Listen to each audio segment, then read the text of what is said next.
Night sweats, mood swings, it's all part of perimenopause, but we don't have to deal with it alone. Let's sit down and talk about all the things that we're going through.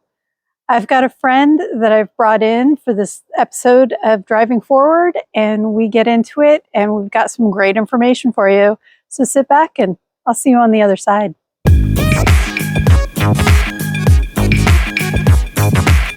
Welcome back to Driving Forward. I'm Tamara Bunn, and this is Alex Savanto. Hi. Alex is a personal trainer, and she has an amazing website I was on earlier today. Oh, thank you. And it talks all about community and going out and being your best self, which, you know, is exactly what this whole channel is about. So welcome. Thanks you for joining us. Yeah. Okay, so we're going to start with something that's very dear to my heart because I am having all the issues at the moment. We all know that I've been on GLP-1. Next month it'll be a year, but I'm also going through perimenopause. So for everybody, how difficult is it to lose weight when you start menopause? Because that seems to be a big thing. I've read recently that a lot of people out there gain about 20 pounds when they start when perimenopause ends and menopause takes over. Right.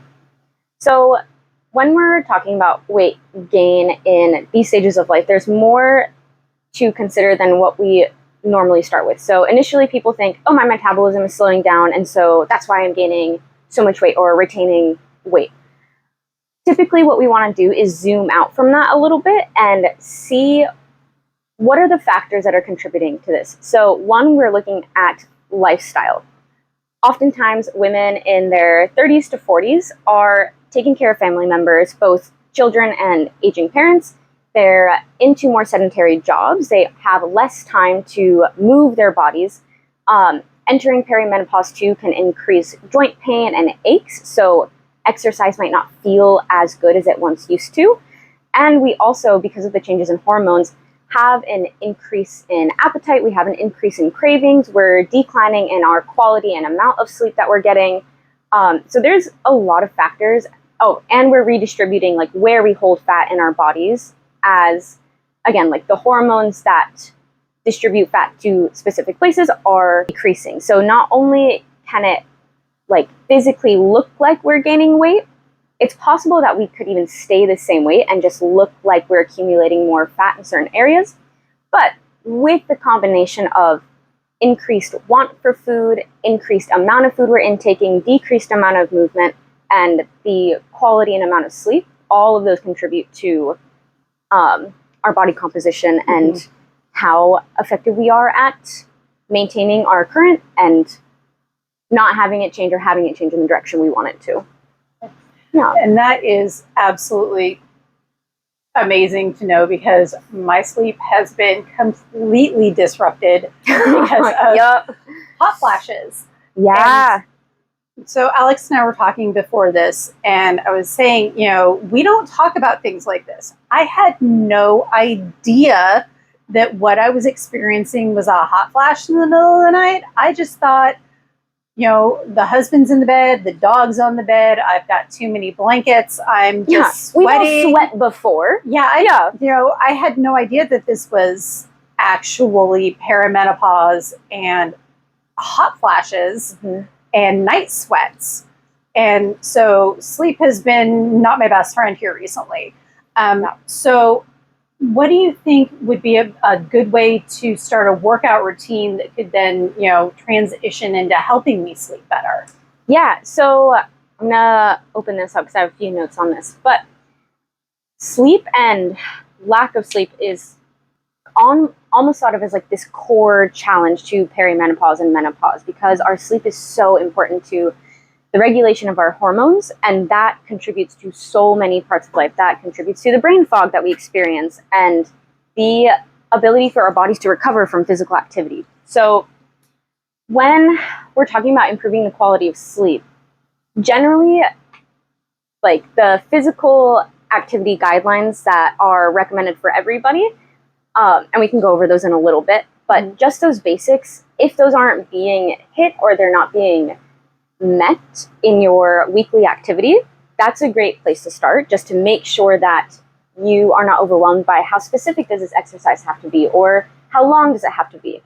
But along with the sleep, so the hot, I'm going to say hot flushes, because when we say hot flashes, it gives this image of like a snap, a quick thing that's happening, right? It's not quick. Right. So a hot flush can be like anywhere up to 10 minutes long, of like having that dysfunctional heat response and then having the like cold sweats happen afterwards, and it's more of a process of your that your body is going through, as opposed to like a little quick thing that's happening. Yeah, so hot flushes can be really annoying to deal with when you sleep. Also, the urge to go to the bathroom.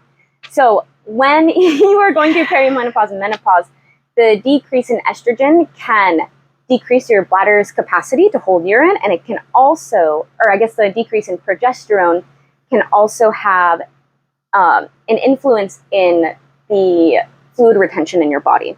So a lot of these can compound when you go to sleep, and you might have to wake up and go to the bathroom, and it's hard to go back to sleep after that. I would recommend still staying hydrated, though. A lot of women will try to stop drinking water because of that. So exercise can help with that in strengthening the pelvic floor and making sure that you have control over the pelvic floor. But it's also good to see like a physician if that is something that's a continuous problem, because that can be, you know, a source of other things that are happening. Bloating and acid reflux can also be an issue in perimenopause and going to sleep, as well as sleep apnea. So all of these things are factors to why it might be harder to sleep, and exercise is just one piece to that, right? Like one piece to trying to get that sleep regulated. But if these other things aren't considered, it might feel like, okay, I'm exercising, but nothing's happening. Yeah. And that makes a lot of sense. I know that when I talked to my doctor, you know, she wanted me to have a sleep study because, you know, there was a sleep apnea problem, and it actually has gotten better since I've lost weight, which, you know, is a big deal. Because there's not as much weight on my diaphragm as there was before. So that makes sense. Okay, so going back to, you mentioned earlier joint pain. Are there specific exercises that, you know, somebody should focus on or avoid so that, you know, they can either make it better or exacerbate it and make it worse? So when we're thinking about joint pain in general, but specifically with menopause and perimenopause, we are really focusing on inflammation. So inflammation that's in the body and that is causing these kind of painful responses or achiness. There's a lot of things you can actually do with diet and nutrition that will help to mitigate some of that inflammation. On the side of exercise, the most important thing that women can do in perimenopause and menopause is make sure that we're getting some impact to the bones, so that, one, we don't start to circle around osteoporosis or osteopenia, and we also prevent sarcopenia, which is your muscles kind of deteriorating. And when we go to strengthen the muscles, so we have this muscle and it connects to a tendon, and that tendon connects to the bone, and then our ligaments connect bone to bone. And there's also other connective tissue within joints that can get inflamed or irritated. So if you are training yourself to put your muscles and joints and connective tissue under stress, they will adapt to become more resilient to that stress and irritation. But when it comes to menopause and perimenopause, it's more important that we gather as many resources as possible to mitigate inflammation and to increase recovery. So that's things like sleep, hydration, nutrition. Those are going to be your top 3 pillars. As for avoiding any sorts of exercise, there's not really a ton of things that would fall into that category, aside from things that could cause injury. So something you've never done before, maybe having some guidance on how to do like weightlifting, how to do that correctly, how to use proper form. Aside from that, for older women specifically, even post-menopause, things that might not cause falls or too much imbalance that we're at risk of falling. But outside of that, any exercise is going to be good exercise. Okay. And that makes absolute sense. So on that, my own personal issue right now, bat wings. What can we do to help with stretched skin that is, I know I'm throwing you a curveball here because we didn't talk about this, but Sure. this has been on my mind since I lost all the weight, and all of a sudden I've got a whole lot of extra skin. Right. That I'm wondering, is there actually something I can do about that, or am I looking at surgery in the future? Right. So as far as the research I have looked into, there is no magic pill solution that's going to re-tighten skin to the effect that surgery will do. Yeah. When we're talking about this specific age group within perimenopause and menopause, we lose muscle. We lose muscle very quickly. And so if you are able to get muscle tone back, grow the size of your muscles, and just a little asterisk side note here, you will never get bulky. As soon as I start saying grow muscles or get bigger muscles, women are like, okay, yeah, but I don't want to get bulky. And just as a very, very adamant note, you will not get bulky. You have to work 6 days a week in the gym, 2 hours a day, eating extremely high doses of protein and maybe taking testosterone. And even at that point, you might not grow that big of muscle. So just a little asterisk in there. Don't ever be afraid of weightlifting to get bulky, because you won't. You just won't. So with that being said, if you can grow the size of your muscles, regardless of the skin or the loose skin that might be there, you can improve the tone in your body. You can see more of this defined bicep or tricep area, defined shoulders. We kind of think about it as if you have a little clay figure, and if you have an arm be one length or one width, I should say, then it's not going to have this defined look. But if we get the shoulder a little bit bigger, or if we move some muscle mass over here, just in proportion to how everything looks, it's almost kind of this masking effect of okay, well, my shoulders look really nice, they're getting bigger, my skin's a little bit tighter, and then pairing that with whatever mode you want to do if you're pursuing some kind of weight loss, which can, again, help with the defined look in the body. Okay. Yeah. Good to know, because bat wings are not attractive, and nobody can make them look nice. I've tried. Right, but it takes time, right? It takes time for all of these things to happen. And yeah, my arms did not grow overnight to the size that they were, and so they're not going to shrink overnight either. Right, and within the time that we're trying to build the muscle or change how our bodies look, I think what's more important than that is finding out what relationship you have to your body and really defining what health means to you. Are health and aesthetic tied together for you? Do you feel like you have to be smaller or lose weight or look a certain way to be healthy? Because that may or may not be true. And through all of this time that you're doing exercise and you're changing your nutrition habits, not doing it to punish your body because it looks a certain way or because you can't accept yourself the way you are, but taking that time to be wow, I am getting stronger. My energy is insane. I have never slept so well before. I am loving how I am caring for my body instead of I can't love my body until it looks like this.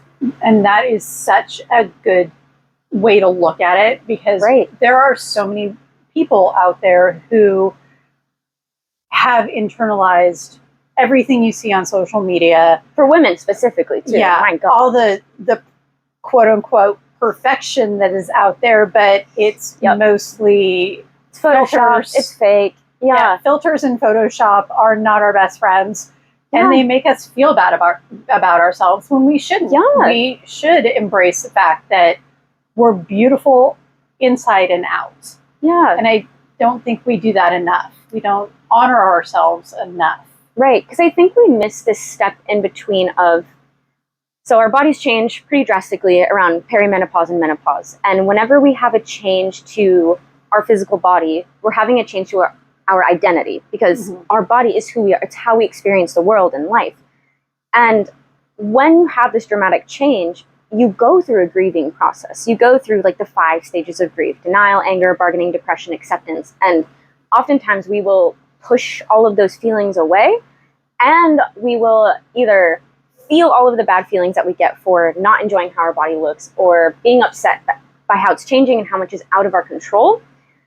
And on top of that, we'll also guilt ourselves for being mad about our bodies, or thinking like, oh, well, I shouldn't be mad because this is natural and this is what aging looks like and I should be aging gracefully. And so there's this really weird cognitive dissonance between I don't actually like what's happening and I feel guilty that I can't accept it. And so there's this middle ground there where this is like where body positivity kind of comes into play, where we're not gonna jump so far ahead that we're unbelievable. So if, let's say, like, you don't like how your triceps look, you don't have to do affirmations where you go in the mirror and you look at your triceps and you go, I love these. These are great and this is exactly what I want. Because your brain is smarter than that. It knows. It knows how you feel emotionally. And so that big of a leap is not going to be believable, and it's just going to reinforce these negative feelings because the positive ones feel so out of reach. So what we want to practice is body neutrality. And I think the most basic thing you can say to yourself is just, this is a human body. This is what a human body looks like. And for some people, that might in itself just bring up an emotional response of like, okay, I'm not being mean, I'm not being positive, but like, it's still hard to even feel like it's okay that this is a human body and that I'm not doing anything wrong.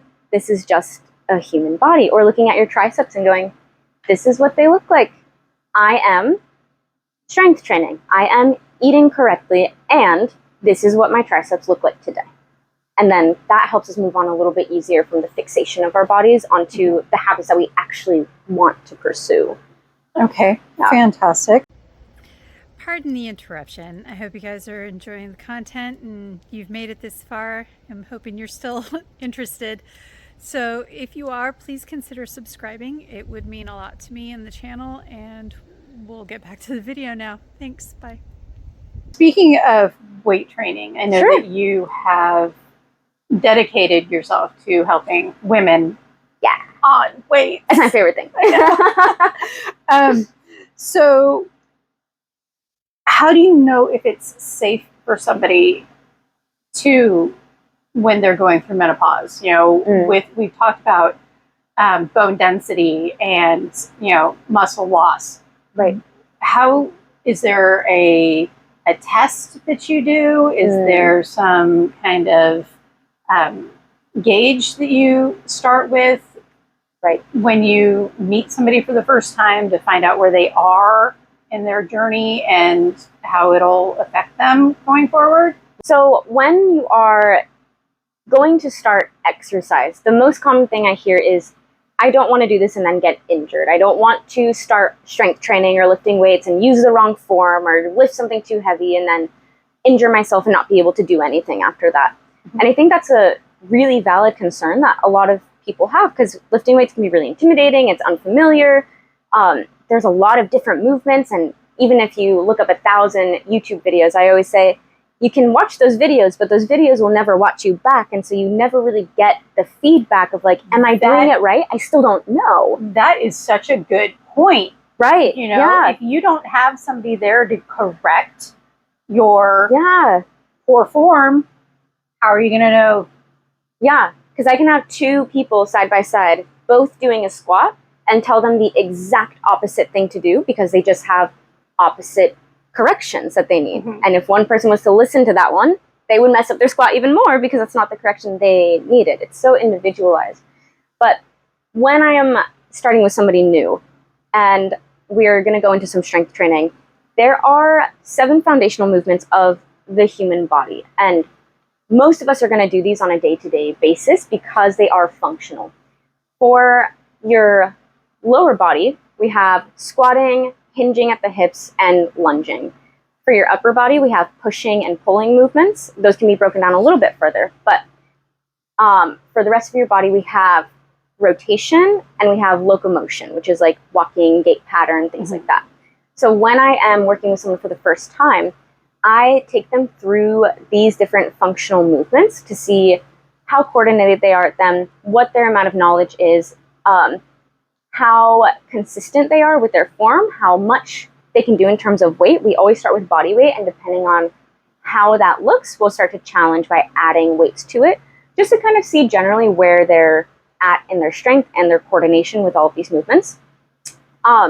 Since these are all functional and foundational movements of the human body, none of them are really going to be inherently dangerous because we're doing them every day. To get down to the ground, we might squat to pick something up. We might bend over to grab something from the ground. We might go into a lunge to grab something from a bottom cabinet. So we're already incorporating these things. So they're all going to be very, very safe. The precaution you want to take is if you have pre-existing injuries and if you know that they're aggravated by a specific movement or at a specific range of motion in a movement. So if you know you can sit down in a chair, but if you try to sit down on a low stool, you get low back pain or knee pain, that's when we'll kind of start to address those things. But we have a conversation first to see if there's right off the bat anything that we know that's going on. And then from there, we just make sure you can move functionally. And then we start to challenge that functional movement with weight. They always say, talk to your doctor before starting an exercise program. That is in every 1990 video. It's on like the elliptical and the cardio machines. Every abs of steel, buns of steel. Let's see what thigh master that has ever been made at any time. Says talk to your doctor first. So what kind of questions should we be asking our doctors? Yeah, so this is actually a really simple one because first and foremost, those are all in there for liability, right? Like the instructors don't want to get sued, the gym doesn't want to get sued. They're like, did you talk to your doctor? No, cool, it's not our problem. And that's like specifically things for like stroke, heart disease, things that would put you at risk for really eventful health situation in a gym setting.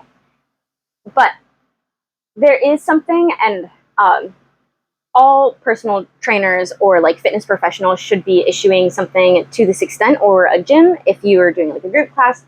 It's called a PAR-Q, and it's just a questionnaire that will kind of tell you your readiness for exercise. It'll ask you if you have heart conditions, if there's history of that in your family, if you have musculoskeletal issues.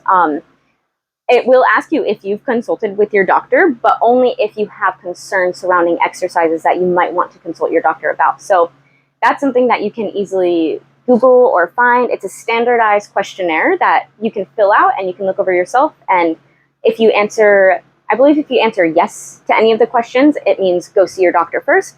But if you're no for everything, no for heart conditions, blah, blah, blah, blah, blah, then you're good to go. Okay. Yeah. Fantastic. So what are some realistic fitness goals that we can, those of us who are going through perimenopause and oh good, I'm so glad. Because, you know, I know that I'm not in shape. Yeah, I, you know, tried yoga with Adrienne but it's very hard to stay motivated when it's just me doing it. Yeah, and not to mention like the hormones that influence your motivation and your like willpower and the brain fog and concentration. So it's all of that's kind of piled together too. Yeah. So, and then, you know, we've talked about my recent ADHD diagnosis. So I've got, you know, all the deck is stacked against me right now, but I am determined to see myself change for the better and put myself out there. Right. You know, and say at 50, I am in the best shape of my life. There is a woman that I follow on YouTube. Her name is Shailene Johnson. Shailene is, I want to say she's about 53 or 54 and has the best shape. And she is, you know, she used to be part of Beachbody. And, you know, she's kind of my hero right now. Okay, yeah. And I'm just so impressed with her and her motivation and how she runs her business and how she's taking care of herself. Right. And then I've also seen Martha Stewart at 80 years old in Sports Illustrated. Right. And that to me is phenomenal. Right. You know, to be so secure in yourself at any age. That's incredible. And I think you're doing the important things of educating yourself, right? Like, if that's what I want to do, how do I get to that point? When we have lofty goals like this, where we know it's going to take a lot of work, and it's where we want to go. It's not the result that's going to motivate us. This is the same thing that happens when people go to the gym because they want to look toned, because they want to have a better looking body. That all falls into this category of extrinsic motivation. And we know from research in motivation and something called the self-determination theory that when we focus on extrinsic motivations, that motivation is high and extremely short-lived. So if your goal is to do something like that, but the motivation is because you want to look better, because you want to change your physical appearance, that's not going to serve as much of a motivation as something deeper than that, something that is part of your identity and who you are. So if you're looking at that, the end goal isn't, that's what I want to do. It's more, what does the process of becoming that look like? If I was to be like on the cover of this magazine, who do I have to become? And what does that person do every single day to work towards this? And on top of that, also weighing what's important to you in life. So like I said, if you want to look like super duper lean, like 5% body fat and ripped and strong, it's going to take sacrifices. You're going to have less social time. You're going to have less choices in your diet. You're going to sacrifice a lot of things that bring you a quality of life. And so at a certain point, you kind of have to decide, okay, maybe those are the sacrifices I want to make in this process of changing my body and what it looks like. Or from the other perspective, we could be looking at the health and the functionality and having the aesthetics be this almost side effect to that, where if you're doing the right things and you're going towards that, your body is going to react however it reacts because you're not, or because you're doing all of the things you need to do. And then there's just this one little piece that's going to be out of your control, which is how your body responds to everything. Okay. Especially in perimenopause and menopause, we have different recovery rates, we have different quality of sleep, and we have all of these different factors that even make like getting up and going to do a workout much more intimidating and a little bit harder to achieve. But there's, of course, things you can do to mitigate that. But if those are your goals, the first thing you need to do is connect deeper with them. Understand why they're your goals, understand what that looks like to you, how it relates to your values in life. If your value is work and family, naturally, like a lot of women's are, especially with that family and putting others first, that's when you see women really putting their health second.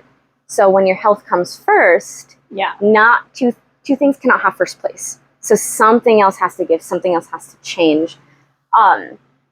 So I would say that for something that, again, like lofty, it's going to take a lot of work, and you do want to start sooner than later, but you can't get to the level of work you need to get to until you start with one day, right? You got to get on like some amount of consistency of doing a workout, of doing strength training, understanding how your body reacts to these things. Because again, something like that is going to take a lot of hard work and dedication. And that's not something you can just will up inside of you. It's something you have to build over time. And that's why that motivation piece is so important. Because if it's really high, we'll work really hard for a week and then we'll give up for 3 months. And we'll keep going through this roller coaster where we're really, really motivated and we do for a long time and then we stop and we give up. So that sounds like my whole ADHD. Yeah, that's the whole thing. So I have ADHD. A lot of my clients have ADHD. So there's a lot of systems and tools that you do need to implement into your life to navigate that ADHD and that associated like mental fatigue and brain fog and lack of clarity that also comes with perimenopause and menopause. They kind of create this little storm, but the more tools you have to work with that, the better off you're going to be. And it's so important to know that the process is always going to start really small. And if it doesn't, it's probably going to crash and burn. Yeah. I think I need a little win, just a little one. And for the motivation. And that's the fallacy that a lot of people fall into, especially when you're focusing on your body changing, because there is this huge laundry list of benefits that you'll get from exercise, and physical change is not the first one. It's not even the second or the third or the fourth or fifth or sixth, seventh, eighth, ninth, 10th. it's a long time until you actually start to perceive those changes in your body. And so little wins give us motivation, right? Yeah. Like when we see that little win, we're like, yes, okay, it's working. I got it. I'm going to keep going. This is good. But oftentimes when we need that re-up of motivation is much sooner than when we're going to see that change happen. So what do we do in between that time? Yeah, hit me with the dopamine because I really, need it. Yeah, so it's important to know like what changes are going to happen when you start exercising. If we know that physical changes, and this is with the proper exercise, with the proper amount of load and resistance, with the right amount of consistency for the right amount of time, and it's usually up to like minimum 3 months of very, very precise consistency and programming until you will see any changes at all. So in that time period, we want to start with the mental benefits, right? Is it helping you sleep better? Are your energy levels improving? Is your mood more stable? Are you in a better mood a higher majority of the time? Are your relationships improving? All of these things are going to be seen and tangible and feel like wins before your body starts to change. But they're not going to feel like wins if you're not looking for them and if you don't give yourself credit for them. So if you notice your mood is getting better, one, you might not even notice. So you have to be paying attention to your body to feel this happen. But you also have to take a moment to be like, I feel much better now than I did when I wasn't exercising. Maybe my body doesn't change quite yet, but I'm going to take this as a win because that's going to give you that little bit of motivation that will carry you until you can start seeing those changes. So a little birdie told me that you have been thinking about branching out into the interwebs and doing virtual training. Oh yeah, I started that. You did? Yeah, that's fantastic. Because like I said earlier, I was on your website and I didn't see anything about it, so I wanted to, Yeah, it's low key right now. Yeah, well, now it's not low key anymore, is it? No, ma'am. We all know. Alex's website is avantotraining.com. I will leave it in the description box along with all of her socials so you guys can get to meet her. And so how is that one-on-one? Is it groups or so how are you working that? Right. So the virtual programming right now is kind of a way that you can work out on a more flexible schedule. So it's for the people who want a personalized thing, who don't want to think about making the workout themselves, who don't want to do the research into, is this right? Am I doing enough? Am I doing too much? But who want something that is evidence-based, know it's going to work, and is just sent to you via email. So what we would do is we'd start with a little bit of an interview, kind of figure out what your goals are, what we can do to get you from point A to point B. And then you just get a monthly workout program that's personalized to you. So every week you would kind of talk about, okay, what's realistic in terms of how often you can work out? If it's once a week, we'll make sure that you do enough so that once a week makes sense. If it's 3 times a week, great. If it's a range, we'll give you like 2 days a week and an optional 3rd day. So it's super, super tailored and customized. And it's for people who can't make it to the gym, aren't in the area, have done training before and kind of know what they're doing, but don't know enough to still like create the program that they want to create. And it's a much lower price point than one-on-one in-person training. So it's a lot more accessible for people who don't necessarily have that option. Yeah. Okay. So if you're not in the Tacoma area, avantotraining.com. And we will, again, I'll put all of her socials and all of her contact information in the description box. So definitely reach out because this has been fantastic. I hope you guys have learned a lot. I know I have. Yay. And Alex, thank you so much for joining us. We really, really appreciate you being here at Driving Forward. Yeah, thank you for inviting me. This is so much fun. I appreciate it. All right, we'll see you guys later. If you have any questions, hit me up in the comments.